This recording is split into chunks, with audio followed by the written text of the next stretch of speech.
It's the Jewish high holiday season, so I'm prepping some Rosh Hashanah goodie boxes for our Rosh Hashanah family dinner. Now, if you're down with the Jewish holidays, you're like, Kayla, Rosh Hashanah's over. But I barely had time to prep everything, let alone edit and post videos before the holiday actually started. First thing I made was this caramelized leek hummus. Oh, I forgot to mention, I'm including a bunch of different symbolic foods in this little snack box. Before dinner, my husband goes on a spiel about each symbolic food and what it means. So beans represent a hope for increased blessings. So that's why I made hummus. And then leeks represent a desire to not have negative influences in our life in the coming year. This hummus actually turned out really yummy. I ended up topping just the adults portions with some of those caramelized leeks. It also made me really want to make some potato leek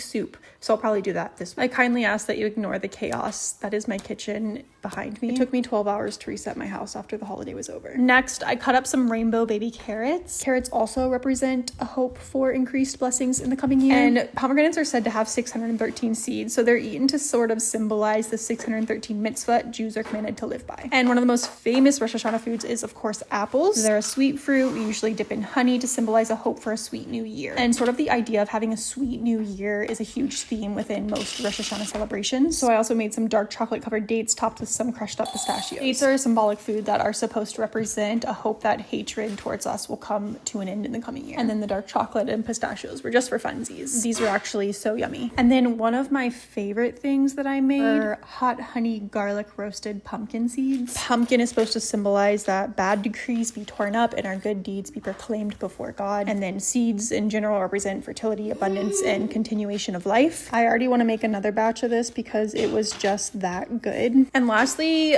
I wanted these to be kind of like charcuterie boxes, so I got some kosher salami. It is not a symbolic food, and I will probably not be including it next year. My mother-in-law gave me this meat slicer, which was much harder to use than I thought it was going to be. I don't know, I wanted to add the salami to be pretty, and it just wasn't pretty. Anyway, come back later if you want to see how it all comes together. Bye!